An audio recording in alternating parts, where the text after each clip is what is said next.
지금 우리나라에서는 세월호 특별법 문제가 뜨거운 가운데 세계적으로 이 아이스 버킷 챌린지라는 것이 아주 뜨거운 호응을 얻고 있습니다.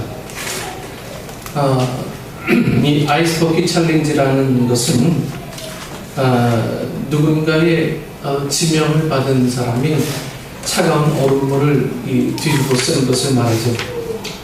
미국에서 시작된 이 작은 움직임에 미국의 이제 오바마 대통령을 비롯한 마이크로소프트, 빌 게이츠 회장도 유명 인사들이 거기에 다 동참을 합니다. 이제는 아주 일반화되어서 일반인들도 이 아이스버킷 챌린지에 참여해서 동영상을 올리고 자기가 기부금을 내고 이렇게 하게 되죠. 그리고 지금도 연예인이나 정치인들, 유명한 사람들이 또 사회 지도층에 있는 인사를 중심으로 이 SNS를 통해서 아주 급속도로 퍼져나가고 있고 우리나라에서도 유행처럼 아주 급속도로 번져나가고 있습니다. 차가운 이 얼음물을 뒤집어 쓰는 이 아이스버킷 챌린지는 그냥 재미삼아 유행삼아 하는 게 아닙니다. 이것은 미국의 이 루게릭병 협회가 이 루게릭병 환자를 돕기 위한 모금운동으로 시작됩니다. 누군가의 지목을 받은 사람은 반드시 24시간 안에 차가운 얼음물로 뒤집어 써야 합니다. 샤워를 해야 돼요. 만약 차가운 얼음물을 뒤집어 쓰지 않으려면 이 $100, 우리나라 돈 10만 원 정도 되나요? 이걸 기부해야 돼요. 그리고 얼음물을 뒤집어 쓴 사람은 반드시 세 사람은 또 지목을 할 수가 있습니다. 그래서 지목된 세 사람 역시 그 운동에 동참하게 됩니다. 그런데 왜 하필 이 차가운 얼음물을 뒤집어 쓰는 것일까요? 그것은 이 루게릭병이라는 것이 이 온몸에 이 운동신경세포가 파괴되어서 이 점차적으로요, 이 호흡근이 마비되어서 사망에 이르는 아주 무서운 병이라고 합니다. 이 루게릭병 환자들이 느끼는 고통이 마치 이 차가운 얼음물을 뒤집어 쓰는 그 순간 이 온몸의 이 근육이 아주 수축이 되면서 느끼는 고통과 아주 흡사하기 때문에 우리가 루게릭병 환자들의 고통을 한번 느껴보자 해서 이 차가운 얼음물을 뒤집어 쓴 것이라고 합니다. 물론 이 얼음물 뒤집어 쓰기 운동이 처음부터 이 루게릭병 환자를 돕기 위한 방법으로 시작된 것은 아니지만 올해 들어서 이 루게릭병 환자를 돕는 운동으로 이렇게 전개되고 있는 것이죠. 지금 세계적으로 수많은 사람들이 이 운동에 동참하고 있고 얼음물을 뒤집어 쓴 사람은 $100를 기부하지 않아도 되지만 대부분의 사람들이요, 이 얼음물을 뒤집어 쓰고도 루게릭병 환자를 돕기 위한 기부에 거의 다 동참을 하고 있다고 합니다. 여러분, 누군가가 여러분에게 차가운 얼음물을 뒤집어 쓰도록 여러분을 만약에 지목했다면 여러분은 어떻게 하시겠습니까? 아니, 지목 받으실 때 기분이 좀 어떠실 것 같습니까? 누가 나에게 루게릭병 환자를 돕기 위해서 이제 얼음을 뒤집어 쓰고 나에게 그 지목했다고 한번 생각해 보세요. 그 지목 받았을 때의 기분이 어떨까? 저는 아직 지목 받지는 않았지만 지목 받았을 때 기분이 어떨까? 한번 상상을 좀 해봅니다. 우리나라에도 한때 이 행운의 편지 여러분 받아보셨습니까? 네. 행운의 편지라는 것이 한동안 유행했던 적도 있었습니다. 이 편지는 영국에서부터 시작되었다고 하는 이 편지는 1970년대 이후에 우리나라에서 급속도로 유행하기 시작했어요. 특히 학원가에서 아주 급속도로 퍼져나가게 되죠. 행운의 편지를 받은 사람은 4일 안에 다른 7명에게 똑같은 편지를 보내줘야 합니다. 4일 안에 7명의 사람에게 편지를 보내지 않으면 보내면 이 행운이 따라서 이제 복을 받게 되고, 편지를 보내지 않았을 때는 아주 불행한 일이 벌어진다는 일들이, 이 편지를 여러분들도 아마 받아보셨을 기억이 있을 겁니다. 그러면서 존 F 케네디 대통령은 이 행운의 편지를 받고도 전달하지 않고 그냥 쓰레기통에 버렸는데 그로부터 9일 후에 암살을 당했다는 말까지 편지에 써놨습니다. 이 40년 전에 유행했던 이 행운의 편지와 지금 우리 시대에 이 SNS를 통해서 확산되고 있는 이 아이스버킷 챌린지는 분명 좀 다릅니다. 행운의 편지는 그냥 재미삼아 하는 거예요. 재미삼아서. 그리고 편지를 받으면 기분이 아주 그냥 좋지 않지, 아주 찝찝해요. 네. 저도 받고서 한 번도 보내지 않았거든요. 네. 그런데도 아직 저격을 당하지 않았어요. 네. 근데 밖으로 안 보내니까 마음이 조금 불편하긴 해요. 네. 이건 왜 이런 편지를 받아가지고, 좀 이 마음이 좀 불편할까. 여러분, 우리 인간의 마음이라는 것이, 그것이 좀 이 미신과 같은 것임을 분명히 알면서도 왠지 보내지 않으면 내게도 좋지 않은 일이 벌어질 것만 같은 생각을 하게 만들기 때문이죠. 그런데 이 아이스버킷 챌린지는 좀 달라요. 이 아이스버킷 챌린지는 이 고통을 당하고 있는 이 로게릭병 환자를 돕고 그들의 고통을 느껴보자는 아주 좋은 의미를 가지고 있거든요. 그렇다면 누군가가 나를 지목해서 차가운 얼음물을 뒤집어서라고 한다면 그것은 결코 기분 나쁠 일이 아니라고 보죠. 오히려 자신을 지목해 준 사람이 굉장히 좀 고마울 것 같습니다. 네. 여러분, 누군가로부터 특별하게 지명을 받는다는 것이 얼마나 기분 좋은 일인지 모릅니다. 왜? 나를 생각하고 있다고 하는 거기 때문에. 나를 생각하고 있기 때문에 지목을 하는 거고요. 나를 생각하기 때문에 그 사람 머릿속에 그 세 사람 어떤 그 부류 안에 내가 들어가 있다라고 하는 어떤 그런 특별성 때문에 아주 기분 좋은 일입니다. 더군다나 자신이 아주 좋아하고 존경하는 사람에게서 지목을 받는다면 그보다 더 큰 기쁜 일은 없을 것입니다.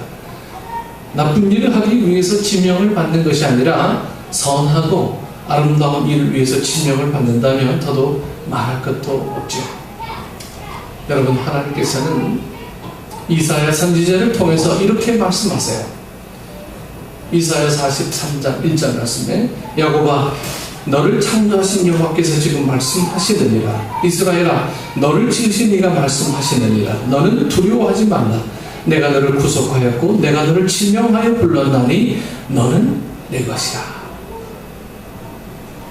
여러분, 하나님께서 우리를 지명하여 부르셨다고 말씀하셨어요.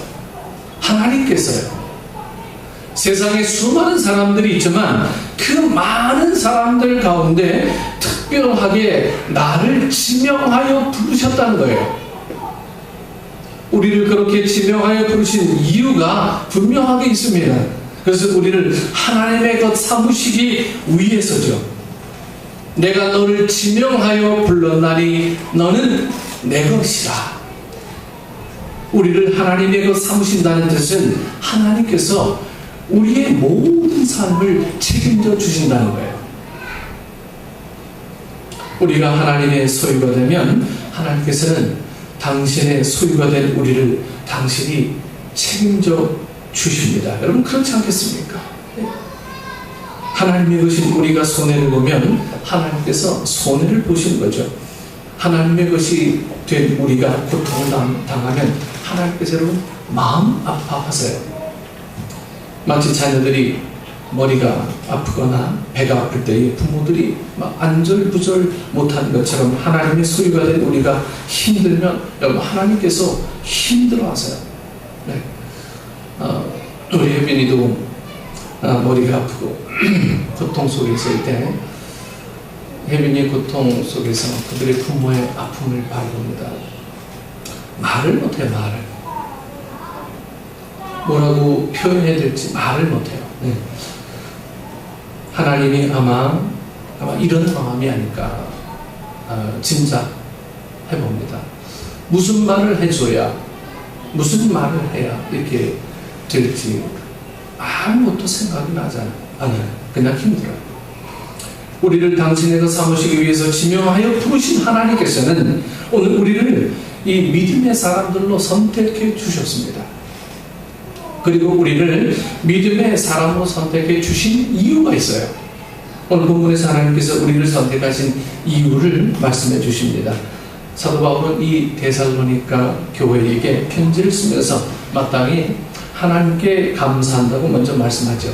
하나님 앞에 감사합니다. 이 데살로니가 교회에 편지를 보내면서. 여러분, 마땅히라는 말은 의무를 뜻하는 단어입니다. 의무. 이건 하지 않으면 안 될 일, 이런 의무. 사도 바울이 데살로니가 교회 교인들로 인해서 하나님께 감사하는 것은 당연히 해야 할 일이라는 거예요. 내가 해도 되고 안 해도 되고 하는 일이 아니라 사도 바울은 그 데살로니가 교회에게 당연히 그렇게 해야 될 일입니다라고 하는 것을 전제합니다. 사도 바울이 데살로니가 교인들로 인해서 감사하는 것이 왜 지극히 당연한 일일까요? 여러분, 사도 바울이 이렇게 말씀합니다. 주께서 사랑하시는 형제들아, 우리가 항상 너희에 관하여 마땅히 하나님께 감사할 것은 하나님이 처음부터 너희를 택하사 성령의 거룩하게 하심과 진리를 믿음으로 구원을 받게 하심이니. 마땅히 감사해야 할 이유는 하나님께서 여러분 데살로니가 교회 교인들을 선택하셨기 때문입니다. 선택하셨기 때문에. 다른 이유 없어요. 그 한 가지 이유 때문에 감사한 날, 마땅히 감사해요. 여러분, 처음부터라는 말은 태초부터라는 말입니다. 태초부터. 이 단어는 어떤 시간적인 개념이 아니라 하나님의 주권을 강조한 개념입니다. 우리가 하나님을 알지 못할 때, 우리가 하나님의 이름을 부르지도 않았을 때 하나님께서 여러분 우리를 먼저 아시고 우리를 선택하셨다는 거예요. 여러분, 이게 좀 믿어지십니까? 내가 존재하기 전부터 나의 존재를 이미 아셨고 나를 선택해서 나를 택해 주셨다는 거예요. 여러분, 믿음이 잘 안 가죠? 내가 없었는데 하나님 나를 어떻게 아세요? 여러분, 믿음이라는 것은 이해가 아닙니다. 과학이 아닙니다. 증명이 아닙니다. 하나님께서 그렇게 하셨다라고 하는 것을 성경이 분명히 기록하고 있고 사도 바울은 그 사실을 지금 전하고 있는 거예요. 너희는 태초부터 이 교회 교인이 되기 위해서 하나님께서 선택하셨고 부르시고 하나님께서 너를 지정하셨다라고 하는 거예요.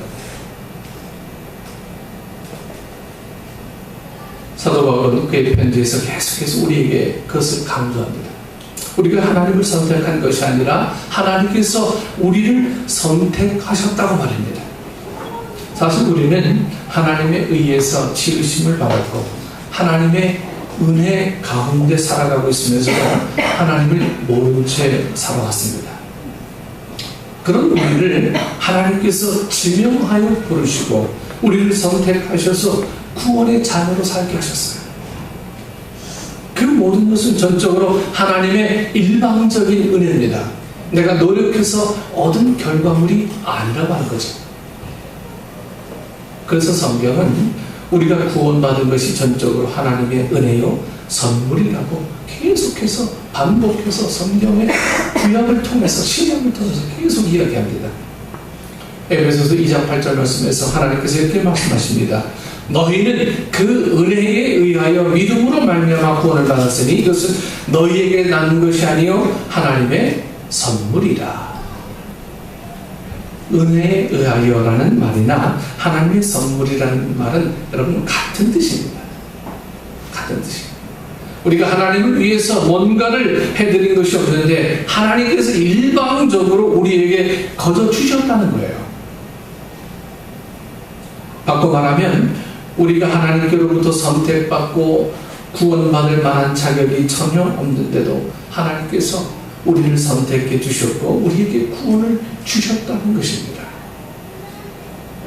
그리고 우리가 구원받은 백성이 된다는 것은 그냥 쉽게 되는 것이 아닙니다. 13절에서 말씀하신 것처럼 하나님께서 우리를 택하시고 성령의 거룩하게 하심과 진리를 믿음으로 구원을 받게 하셨습니다. 우리를 선택하신 후에 성령께서 우리를 거룩한 사람으로 인쳐주시고 거룩한 사람으로 살도록 인도해 주셨습니다. 그리고 우리로 하여금 진리를 믿게 하셔서 구원받게 하셨습니다. 진리를 믿음으로 구원을 받게 하셨다고 말씀하실 때, 여러분, 이 진리는 예수 그리스도의 십자가 사건과 부활의 사건을 의미합니다. 예수님께서 십자가에서 죽으심으로 인해서 우리의 죄가 용서받게 되었고, 예수 그리스도의 부활로 말미암아서 우리에게 영원한 생명이 주어진다는 것이 진리입니다. 그것이 하나님께서 우리에게 주신 여러분 구원의 길입니다. 예수님께서 십자가에 달려 죽으셨고 그리고 부활하셨다는 것이 진리라고 하는 거예요. 그 구원의 길이 진리임을 믿게 하심으로 구원받게 하셨다는 뜻입니다. 그렇다면 우리가 구원받게 된 것은 삼위일체 하나님께서 함께 역사하신 것이죠. 성부 하나님께서는 우리가 하나님을 알지도 못할 때 처음부터 태초부터 우리를 선택하셨습니다.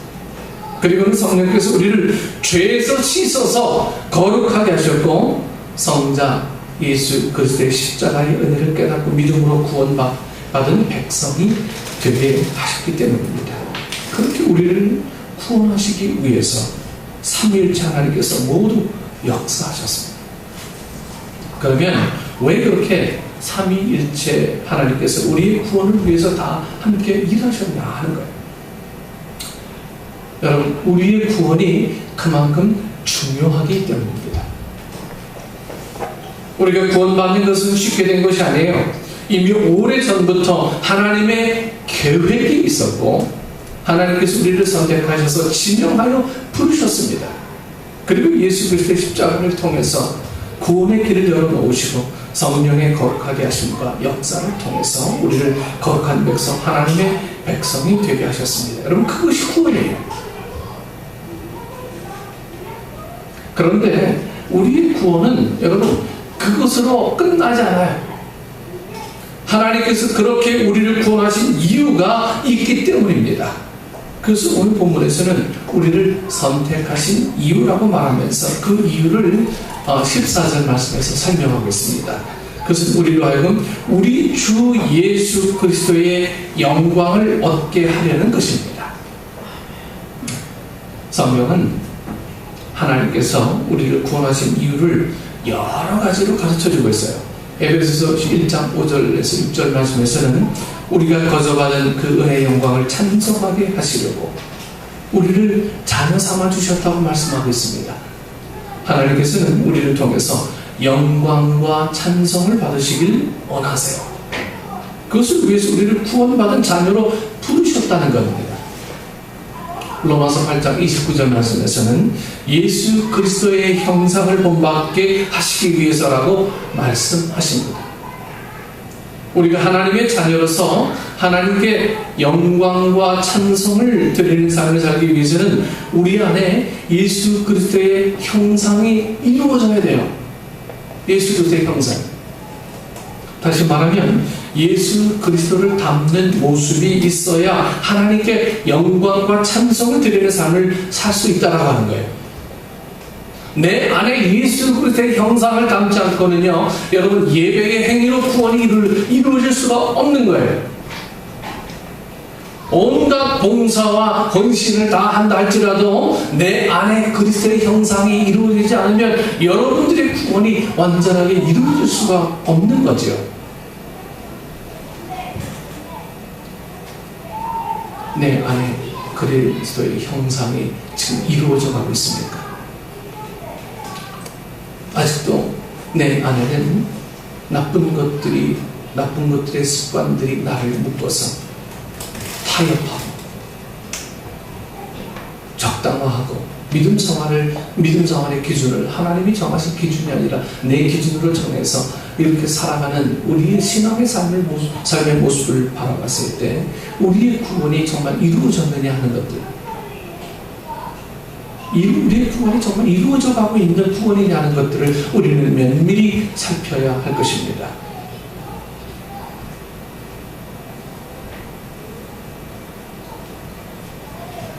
우리가 받은 구원의 은혜는 우리 안에만 머물러 있어서는 안 됩니다. 그 은혜를 나눠야 돼요. 나눠야 돼요. 많은 사람들에게 구원의 기쁨과 은혜를 나누며 살아야 되는 거예요. 그래야 내 안의 구원들이 점점 커질 수 있고 확신이 되어져 가는 거예요. 그런데 오늘 본문에서는 또 다른 이유를 말씀하시죠. 그래서 우리가 예수 그리스도의 영광을 얻게 하시기 위함입니다. 여러분, 하나님의 영광을 위해서 우리를 구원하신 것도 있지만 우리를 위해서 하나님께서 우리를 구원하셨다는 말씀이에요. 우리가 그리스도의 영광을 얻는다는 이 말씀은 여러분 궁극적으로는 예수 그리스도의 부활에 참여하게 됨을 말합니다. 예수님께서 십자가에 죽으신 후에 부활하심으로 사망 권세를 이기시고 승리하신 것처럼 우리도 죽음의 권세를 이기고 부활로 승리하게 될 것입니다. 그리고 영광의 주님과 함께 영원한 하늘나라에서 왕노릇하며 살게 됩니다. 그것을 위해서 하나님께서 우리를 세상 많은 사람들 가운데 선택하시고 선택하신 우리에게 구원을 허락해 주셨다는 말씀이죠. 그런데 오늘 이 본문에서는 우리가 이 땅에서의 삶을 마치고 영광의 주님과 함께하는 그리스도의 이 영광을 얻기 위해서는 믿음에 굳건히 서야 한다고 가르쳐 주고 있습니다. 15절이죠. 그러므로 형제들아 굳건하게 서서, 여러분 굳건하게 서라는 말씀은 세상의 어떠한 유혹이나 변화 앞에서 흔들림이 없는 믿음으로 살아야 한다는 말씀입니다. 믿음을 따라 살려 할 때 우리에게 여러분 숱한 역경이 찾아올 수도 있어요. 아니 찾아옵니다. 예수 믿지 않을 때는 겪지 않아도 될 고난을 겪게 되기도 합니다. 예수 안 믿으면요 그냥 편안하게 사는 거예요. 남들처럼 속이고 잘 먹고 위에 서서 불리고 사는 겁니다. 근데 예수 믿어서요 이 겪게 되는 고통들이 우리에게 분명히 있어요. 하지 말아야 될 이유들이 너무 많고요. 금기사항들이 많다 보니까 이 예수 믿는다는 게 우리에게 참 고통스러운 문제들도 다가올 때가 있습니다. 믿음으로 살려고 하는 길이 넓고 쉬운 길이 아니기 때문입니다. 때로는 믿음으로 살아야 하기 때문에 손해볼 수도 있고 때로는 믿음으로 살기 때문에 내가 희생해야 할 때도 많이 있습니다. 그런 우리에게 믿음을 따라 살지 못하도록 유혹하는 손길들이 끊임없이 우리를 유혹할 것입니다. 그럴지라도 여러분 우리는 흔들리지 말아야 합니다. 우리가 얻은 구원이 얼마나 귀한 것인데 세상의 그런 유혹의 손길 앞에 여러분 믿음이 흔들려서야 되겠습니까? 하늘나라에서 영광의 자리에 앉을 그날까지 우리는 세상의 유혹에 흔들려서는 안 됩니다. 베드로후서 1장 10절에서 11절에서 이렇게 말씀해주고 있습니다. 그러므로 형제들아 더욱 힘써 너희 부르심과 택하심을 굳게 하라. 너희가 이것을 행한 적 언제든지 실족하지 아니하리라. 이같이 하면 우리 주 곧 구주 예수 그리스도의 영원한 나라에 들어감을 넉넉히 너희에게 주실 것이라. 여러분 그렇습니다. 하나님께서 우리를 영원한 나라로 불러주실 때까지 우리는 굳게 서서 여러분 실족하지 않아야 합니다. 실족하지 않아요. 우리가 선택받고 구원받은 백성이 되어서 얻게 될 이 그리스도의 영광은 단지 죽음 이후에만 주어지는 것이 결코 아닙니다. 여러분 우리가 믿음 생활하면서 하는 오해 중에 가장 큰 오해가 죽어서 천국 가는 걸 목적으로 하는 사람들이에요. 죽어서만 천국, 죽고 난 이후의 세계, 이 세상은 결별, 이 세상은 지옥같이 살아도 나는 천국 간다. 여러분 이런 오해들이 우리를 참 이 세상에서 잘 살지 못하게 하는 크나큰 요인 중 하나라고 봅니다. 지금 우리가 생명을 가지고 살아갈 이 오늘이라는 삶 속에서도 그 영광을 누리며 살아야 되는 거예요. 여러분 새로운 삶을 배우신 분은 잘 알죠. 믿음의 어떤 구원의 은혜는, 천국의 삶은 현재 진행형이에요. 지금도 같이 지옥이며 천국을 같이 살아가는 거예요. 그렇게 살지 못하고 여기서는 이 땅의 삶, 이후로는 천국에서, 여러분 이렇게 구별되는 게 아닙니다. 지금부터 이루어져 가는 삶을 살아가는 것이 오늘 우리가 구원받은 자의 삶을 살아가는 자의 온전한 삶이라고 봅니다.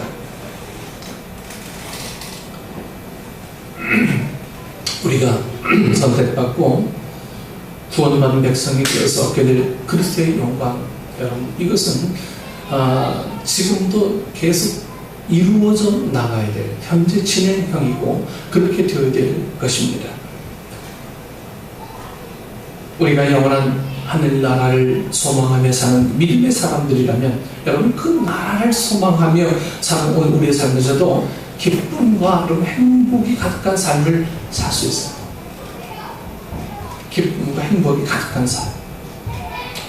이것을 우리가 누리지 못하고 산다면요, 우리는 교회 나오는 이 시간들이 우리를 변화시킬 수 없을 거예요. 여러분, 이 주일날 예배한다고 우리 삶이 막 어느 날 갑자기 변하겠습니까? 결코 그렇지 않죠. 동기부여만 되는 거죠. 동기부여를 통해서 끊임없이 내가 훈련하고 평일에 그렇게 하나님과 만나는 삶을 갖고 있을 때 진짜 온전한 그리스도인의 삶을 살 수 있는 것이죠. 구원은 우리에게 하늘의 기쁨을 알게 해줍니다. 세상에서 얻을 수 없고 누릴 수 없는 기쁨을 우리의 가슴에 채워줍니다. 하나님께서 우리를 선택하신 이유도 거기에 있어요. 우리에게 구원을 주시고 구원의 기쁨을 가슴 가득 안고 살도록 하시기 위해서 말입니다. 요한복음 15장 11절에서 예수님께서 이렇게 말씀하세요. 내가 이것을 너에게 이르면 내 기쁨이 너희 안에서 너희 기쁨을 충만하게 하려 함이라. 여러분 그렇습니다. 예수님께서는 당신의 이 마음에 가득 담고 사셨던 하늘의 기쁨을 우리에게 주세요. 우리에게. 그리고 세상의 기쁨이 아닌 주님께서 주신 그 기쁨으로 충만한 삶을 살게 하십니다. 그래서 예수 그리스도의 은혜 안에 사는 사람들은 여러분 어떠한 환경 속에서도 기쁨의 삶을 살 수가 있어요. 또한 선택받은 구원의 사람들은 하나님의 자녀로 세상을 단단하게 살 수가 있습니다. 요한복음 1장 12절에서 이렇게 말씀하십니다. 영접하는 자, 곧 그 이름을 믿는 자들에게는 하나님의 자녀가 되는 권세를 주셨으며. 여러분 그렇습니다. 우리는 예수 그리스도를 믿는 순간 하나님의 자녀가 되었어요. 하나님의 자녀가 되는 권세를 가지게 되었습니다. 우리는 원래 하나님의 자녀가 아니에요. 우리는 원래 하나님과 원수였어요. 그런데 예수님께서 십자가로 하나님과 우리 사이에 막힌다